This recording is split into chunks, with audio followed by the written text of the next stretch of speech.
Lectura de Gálatas capítulo 2. Luego, 14 años más tarde, regresé a Jerusalén, esta vez con Bernabé, y Tito también vino. Fui a Jerusalén porque Dios me reveló que debía hacerlo. Durante mi tiempo allí, me reuní en privado con los que eran reconocidos como los dirigentes de la iglesia y les presenté el mensaje que predicó a los gentiles. Quería asegurarme de que estábamos de acuerdo porque temía que todos mis esfuerzos hubieran sido inútiles y que estaba corriendo la carrera en vano. Sin embargo, ellos me respaldaron y ni siquiera exigieron que mi compañero Tito se circuncidara a pesar de que era griego. Incluso esa cuestión surgió solo a causa de unos supuestos creyentes que en realidad falsos que se habían infiltrado entre nosotros.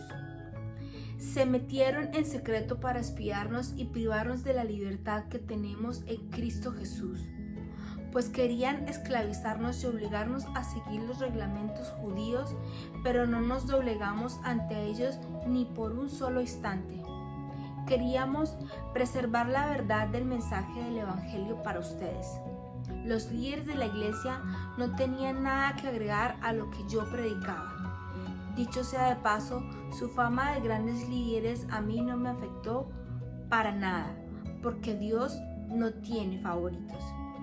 Al contrario, ellos comprendieron que Dios me había dado la responsabilidad de predicar el Evangelio a los gentiles, tal como le había dado a Pedro la responsabilidad de predicar a los judíos.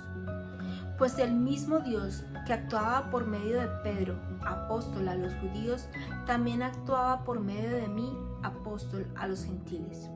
De hecho, Santiago, Pedro y Juan, quienes eran considerados pilares de la iglesia, reconocieron el don que Dios me había dado y nos aceptaron a Bernabé y a mí como sus colegas. Nos animaron a seguir predicando a los gentiles mientras ellos continuaban su tarea con los judíos. La única sugerencia que hicieron fue que siguiéramos ayudando a los pobres, algo que yo siempre tengo deseo de hacer. Pero cuando Pedro llegó a Antioquía, tuve que enfrentarlo cara a cara, porque él estaba muy equivocado en lo que hacía. Cuando llegó por primera vez, Pedro comía con los creyentes gentiles quienes no estaban circuncidados, pero después, cuando llegaron algunos amigos de Santiago, Pedro no quiso comer más con esos gentiles. Tenía miedo a la crítica de los que insistían en la necesidad de la circuncisión.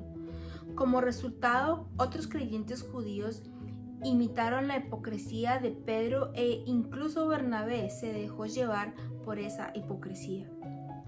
Cuando vi que ellos no seguían la verdad del mensaje del Evangelio, le dije a Pedro delante de todos los demás: si tú, que eres judío de nacimiento, dejaste a un lado las leyes judías y vives como un gentil, ¿por qué ahora tratas de obligar a esos gentiles a seguir las tradiciones judías?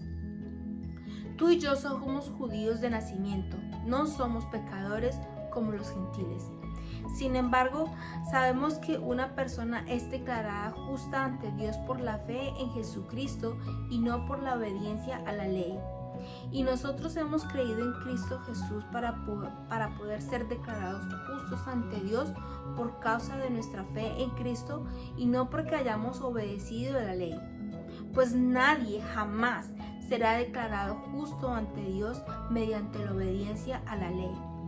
Pero supongamos que intentamos ser declarados justos ante Dios por medio de la fe en Cristo y luego se nos declara culpables por haber abandonado la ley. ¿Acaso esto quiere decir que Cristo nos ha llevado al pecado? Por supuesto que no. Más bien, soy un pecador si vuelvo a construir el viejo sistema de la ley que ya eché abajo. Pues cuando intenté obedecer la ley misma me condenó. Así que morí a la ley, es decir, dejé de intentar cumplir todas sus exigencias a fin de vivir para Dios. Mi antiguo yo ha sido crucificado con Cristo. Ya no vivo yo, sino Cristo vive en mí. Así que vivo en este cuerpo terrenal confiando en el Hijo de Dios, quien me amó y se entregó a sí mismo por mí. Yo no tomo la gracia de Dios como algo sin sentido, pues si cumplir la ley pudiera hacernos justos ante Dios, entonces no habría sido necesario que Cristo muriera. Hasta aquí la lectura del capítulo. Padre Celestial, gracias por enseñarnos, Señor, que nosotros somos declarados justos ante ti, no por cumplir la ley, no por cumplir mandamientos, Señor, sino por declarar a tu Hijo Jesucristo como nuestro Señor y Salvador. Eso es lo que tenemos que obedecer, eso es lo que tenemos que creer, Señor. Gracias por tus enseñanzas, Señor, y permite que sigamos conectados a la lectura en todo momento. Hemos orado en el nombre precioso de tu Hijo Jesucristo. Amén.